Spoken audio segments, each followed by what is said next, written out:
Monopoly is a fun game that's been played for a long time, and who wouldn't like it? You get the chance to be a real estate mogul, buying and selling property as you see fit. And if you play it long enough, you realize there's a lot more to the game than just fun. A lot of lessons about money and finance can be picked up that can actually be used in the real world. Here are a few lessons that apply not only to the board game, but also in the world of finance and investing. Always have cash on hand. This is one of the most important lessons you'll need to learn, not only in the game, but in the financial world as well.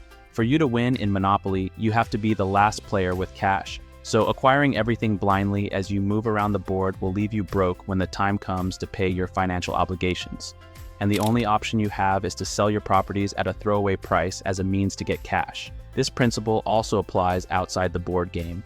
An example of failing to stick to it is seen during the Great Recession in 2008, when people spent cash like crazy. When the housing market flopped, the bank was left cashless, which forced people to sell their assets at prices so much lower than the ones they purchased them for. Some were unable to make mortgage payments and had to sell their houses as a result. Those who had cash, on the other hand, bought assets for only a fraction of what they were worth, and at the end of it, they emerged on top, having made the most money. Patience pays. A game like Monopoly requires you to be patient and have a game plan in mind. It's really hard to win the game if you keep buying every asset you get your hands on. You have to have a general approach to it. If you're in such a rush to buy everything, you'll end up without cash. So you have to figure out when the right time to buy a piece of property is and when to let it go. You have to be patient and disciplined as well when it comes to investing. Successful investors use a disciplined approach, of which patience is a big part. Warren Buffett was one of the investors who were made fun of when they didn't invest in internet companies during the internet boom of the late 90s. A majority of those who invested had to contend with losses. Buffett knew what he was doing and chose to wait. So, in the end, when the market and investors were all cashed out, the speculative investments came crashing down so fast, no one saw it coming. And ultimately, a majority of the investors were eliminated due to their impatience. Focus on cash flow. Monopoly is a simple game. You have some cash to start you off at the beginning, and your aim is to be the last player with money. The way you win is by collecting rent on property, otherwise known as cash flow. Not many people know this, but the 4 railroads are the most valuable properties on the board with the best cash flow. If you can get your hands on all 4, you put yourself in a very good position. Reason being, each railroad gives you $50 in rent or a 25% return. Assets increase in value over time based on the cash flows they produce. Many of the most successful investments comes from those companies that are able to generate increasing cash flows. Examples are Coca-Cola, IBM, Apple, Microsoft, and Johnson & Johnson. A personal cash flow is also crucial because it allows you to pinpoint where your income is coming from and where it goes. This knowledge can then be used to determine how many of your daily expenses you are willing to cut down or sacrifice in order to have a little extra cash that would go towards your goals for the future. The most expensive asset is not always the best. A lot of Monopoly players set out to own Boardwalk and Park Place as they have the biggest payout, and players acquire them neglecting the fact that they are the most expensive to maintain. And this is how many lose the game, only putting cash flow into consideration and forgetting about cost. Monopoly players and investors focus on the value gained for the price they've paid. Sometimes in investing, the best investments are those bought at a reasonable price. That's how you succeed in investing, by buying at a low price and selling at a higher one. When you focus on the most expensive assets, chances are you are overpaying and only setting yourself up for major losses. Diversify your investments. The more you acquire in the game, the more you earn. The choice is yours when it comes to what you want to purchase. You could buy many small properties or a few big properties which yield a higher rent. You can also add a few utilities that bring in income as well. To make more money, you have to look at several sources. Rarely will you win the game by buying one large asset. When you purchase a number of different properties, you are building a balanced and diversified portfolio by spreading your assets across several financial instruments. Basically, don't put all your eggs in one basket. Diversification is a great method to use because it reduces risk by allocating investments among several financial instruments, industries, and other categories.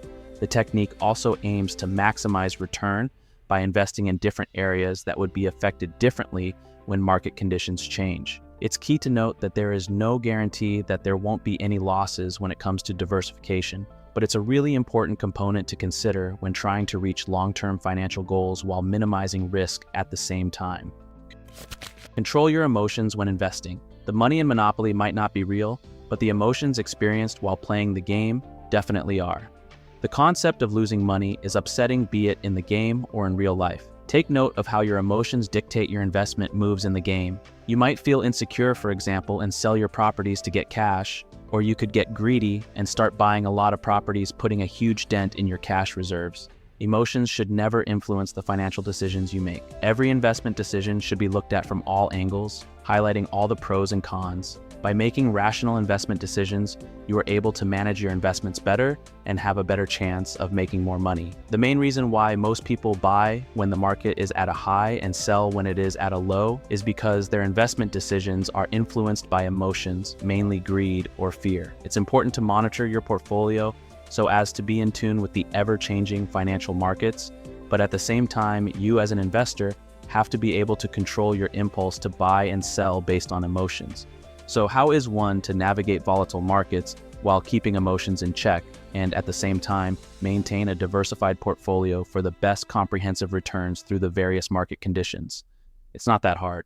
You first have to understand the motivations accompanying emotional investing and then steer clear of investment traps that can result in the making of poor decisions. Take calculated risks.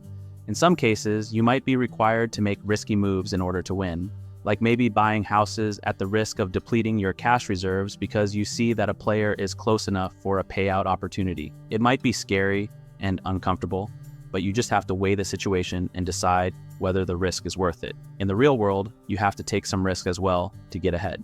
This could come in the form of leaving one job to get another or investing your savings.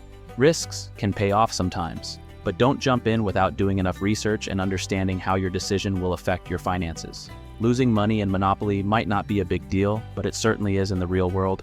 Only take risks that are worth it and never risk more than you can afford to lose. Taking risks is not always a bad thing, as most people believe. Of course, every business or project that you set out to start has the potential of failing. And even if you do fail, you get to see what works and what doesn't, and also grow in the process. It helps if you have a strategic plan that you follow instead of making decisions as you go along. Every chance you get should be used to propel you forward. Taking calculated risks may not come naturally, but it's something that you can always learn. Without taking risks, not a lot is cultivated, and even customers become tired of your same old product or service. Therefore, doing so is necessary in both business and finance. Negotiating is a very important skill to have. Monopoly is all about negotiating and making deals. There comes a time when you'll probably have to negotiate with some of the players to borrow cash or trade properties. If you are too soft, your opponents might take advantage of you, and if you're too harsh, no one will want to make deals with you. And therefore, you have to negotiate in the best way possible. Such skills also extend to real life. Negotiating is something we always do in our everyday lives. We negotiate with our families, our friends, our coworkers, our employers, sometimes without even realizing we're doing it. It's not only beneficial to those running companies, it's also good for your career. You'll have to negotiate your salary at some point when you're about to work in a new company. You might like to ask for a raise if you've been working in a company for a long time, but you have to be strategic in the way you go about it. So it might be good to go over your negotiation strategies before making your request. To sum it up, if you want to get what you want in life, you have to learn how to be an efficient negotiator. Take a time out once in a while. Sometimes landing in jail in Monopoly can be a good thing as it keeps you from paying rent for a while. It's also good as it gives you time to think about the way forward. Of course, going to jail in real life is not what is being implied by this. It simply means you should take time off for a while away from your busy schedule as you get a chance to relax and refocus, to think about what's working and what's not working and make the necessary changes. Well, folks, that's all we have for you today. If you are new, welcome and subscribe for more content like this. Also, don't forget to give the video a thumbs up if you enjoyed it. With that said, have a great day, you guys, and I'll see you all in the next one.